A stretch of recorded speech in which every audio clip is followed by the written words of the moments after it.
Hey guys, so this is my front porch footer, and what do you do when you can't find any contractors to come out and do a small job for you? Guess you got to do it yourself. So.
Oop.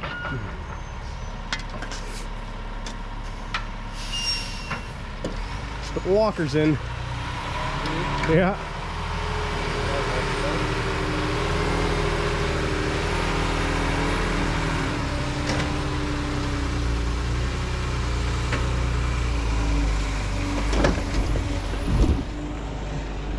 No problem. Stay here. I think you start. Are you starting up here?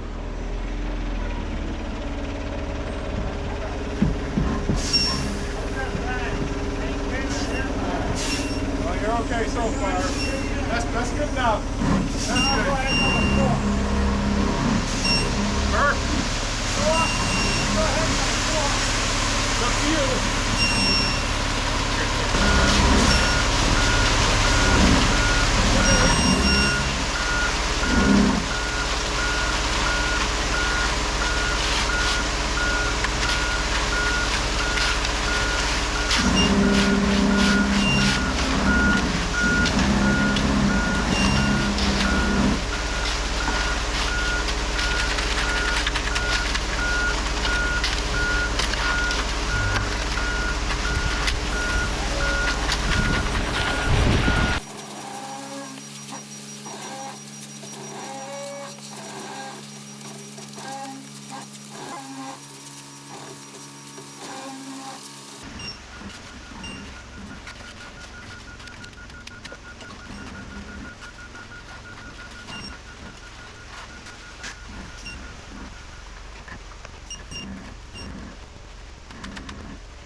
Looking good, isn't it? Yeah.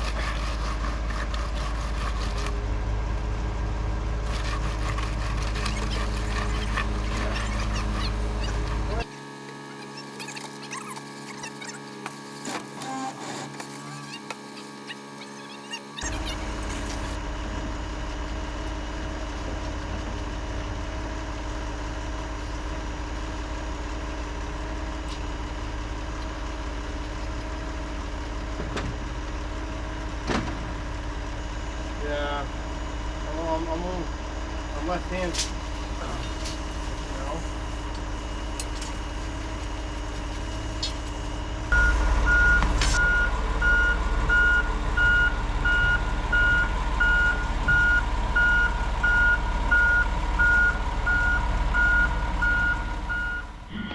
So I was gonna buy snap ties and wedges and dogs and do it that way, but the wedges are like $5 a piece, and when you need, 300 of them, it kind of defeats the purpose of trying to save some money.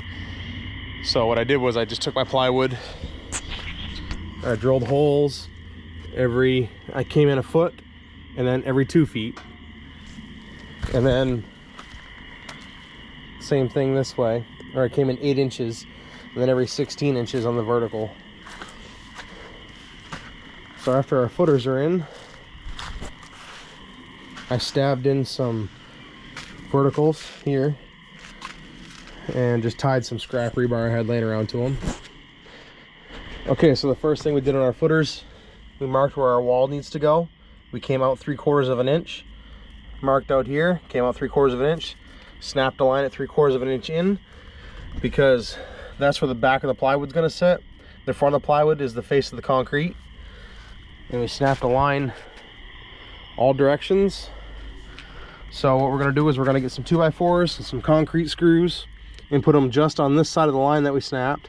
And we're gonna screw a plate down to the whole footer.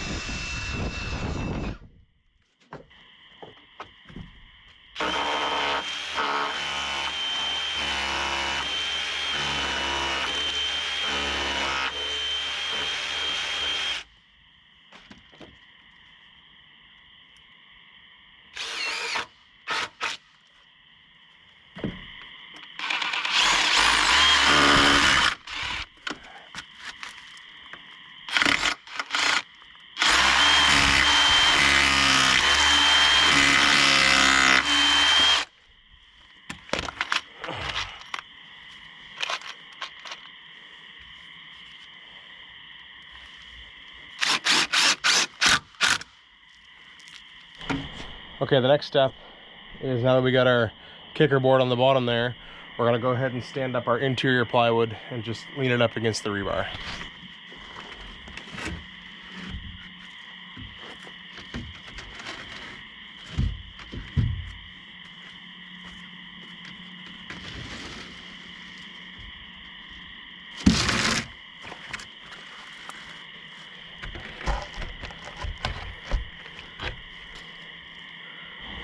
Okay, so here's what I came up with.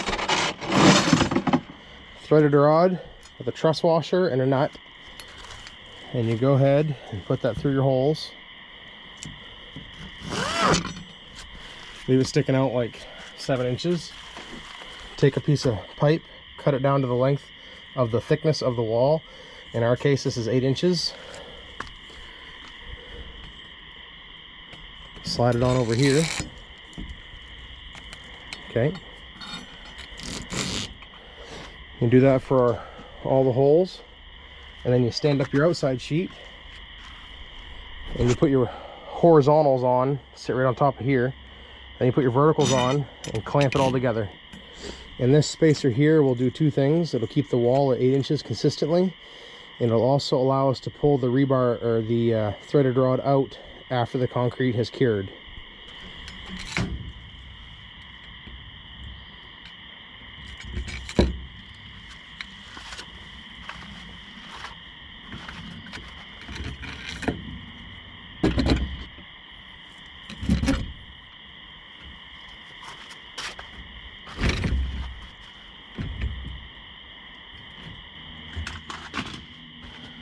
So now we got to try to get all these holes lined up. Get all that rebar, or all those threaded rods through the holes. So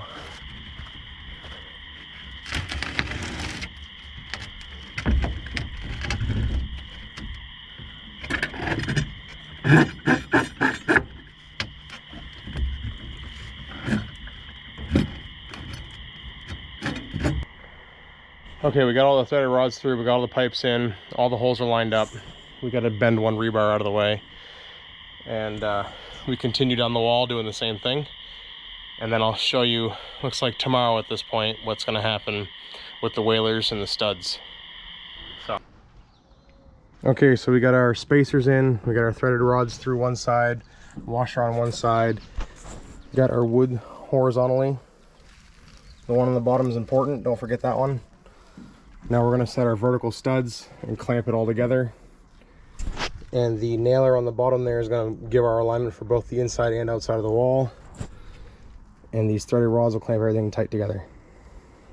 Okay, so then what I'll do is I'll take my 2x4s, my vertical studs, and we need 2 of them, one on either side of the threaded rod. And I just put a screw in it just to hold it in place. And then I'll do that like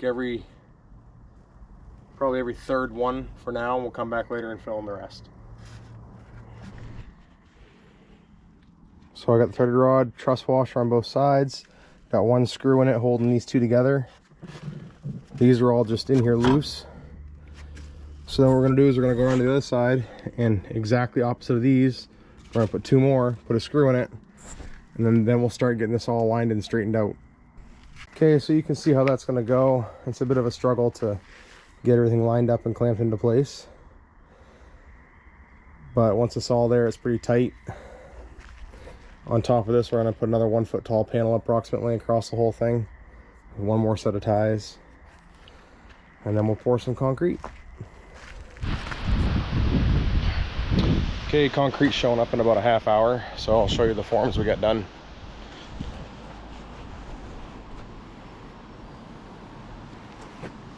A little extra bracing down there in the corners.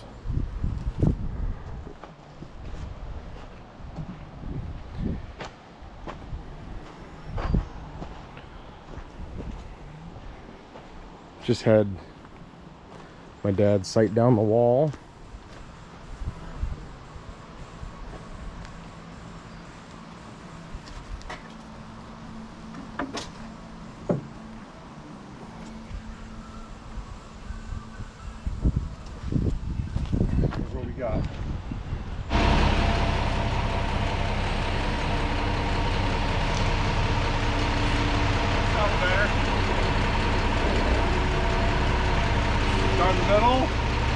that? Start in the middle? That's probably good there. We'll let it flow in the corner.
What's that?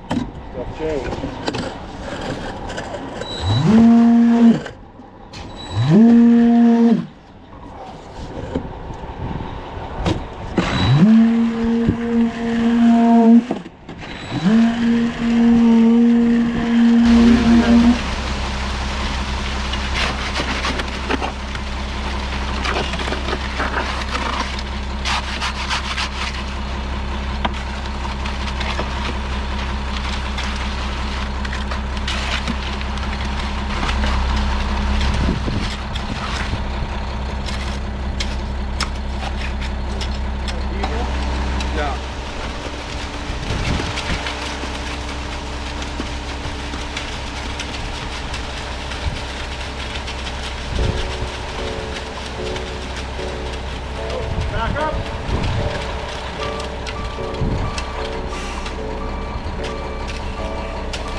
turn the water on, right? Okay.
Yeah, I'm gonna give it a few minutes.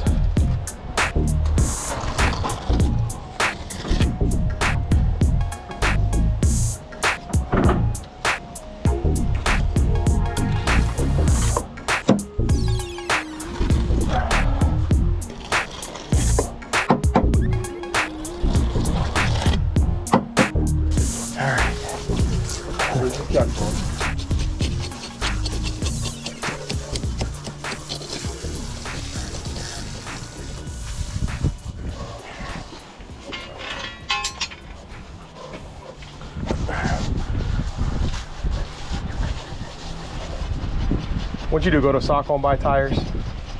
Yeah. For what? Trailer. Oh, maybe about 24 or 30 hours after the pour. Stripping down the forms. Didn't have any issues. Did have one little flexible part here that shouldn't have happened. You can see how it's wider in the back. And the reason that happened is because I didn't have enough bracing up close to the building. So, but aside from that, it stayed nice and straight. We had the typical wheelbarrow of concrete left. Of course, that's what all the concrete truck drivers say. But here's the pile. That's what we had left. So we ordered the right amount of concrete. Okay, we got all of our whalers and our studs off. So let's see if we can get some of this plywood off.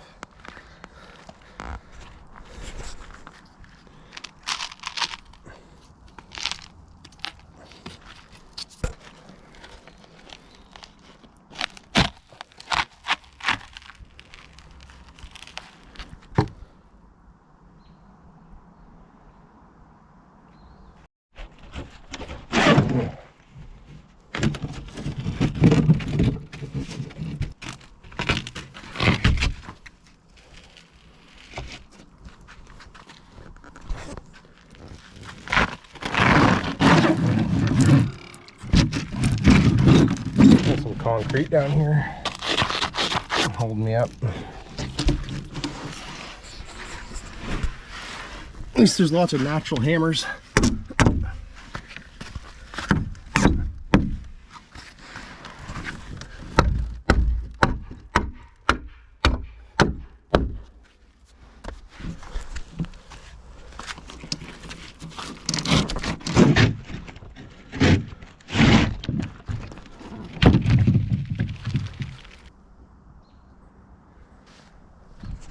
And I'll go ahead and get the rest of this strip tomorrow. The sun's going down. So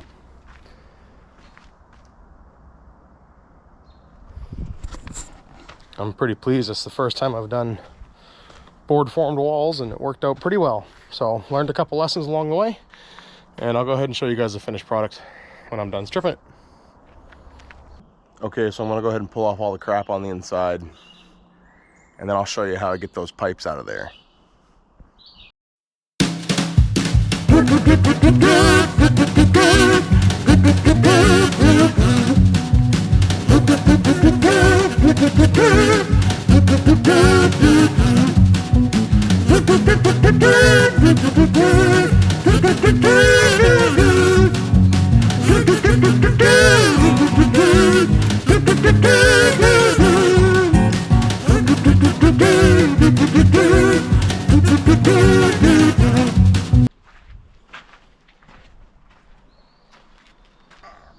So I just have this in hammer mode, and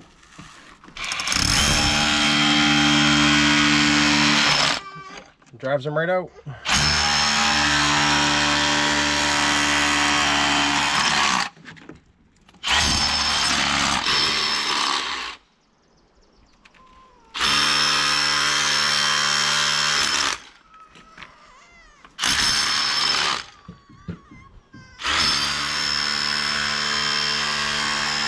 Well, that's all there is for that video, guys. So we're gonna go ahead and backfill these. It's a pretty typical process. About a foot of material, compact it, foot of material, compact it. This is the front side, obviously.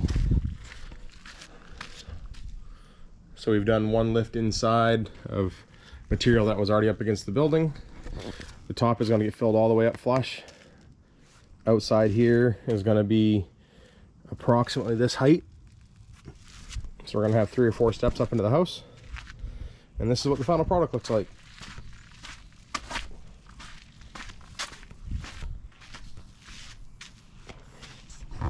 I did get air entrained concrete because it's an exterior concrete, which is why there's all these bubbles, even though I vibrated it pretty extensively. But there's no honeycombs anywhere.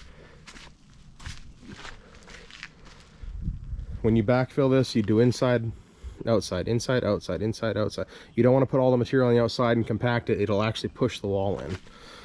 Let's go take a quick look at the back. So it's hard to see maybe on camera, but this has a 1/4 inch per foot pitch, so that water will drain off.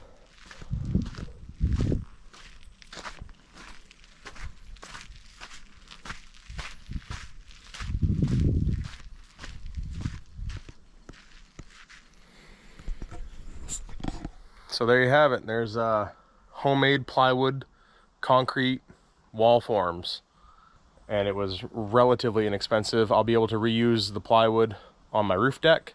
So really the only expense that's lost is the threaded rod and the PVC pipe.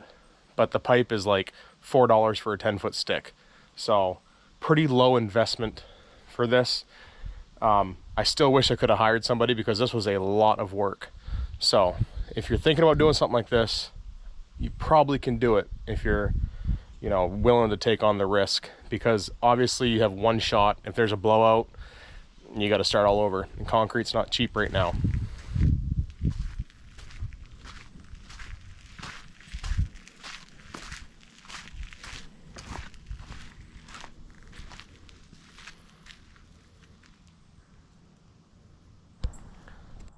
Thanks for joining me on this one, guys. I got a lot more videos coming, just a matter of finding time to edit them. Got a road project going on out back, doing 150 feet of private road. So check those videos out, they'll be coming. Might be a little while because I got a lot on my plate right now. We're flying trusses next week on this.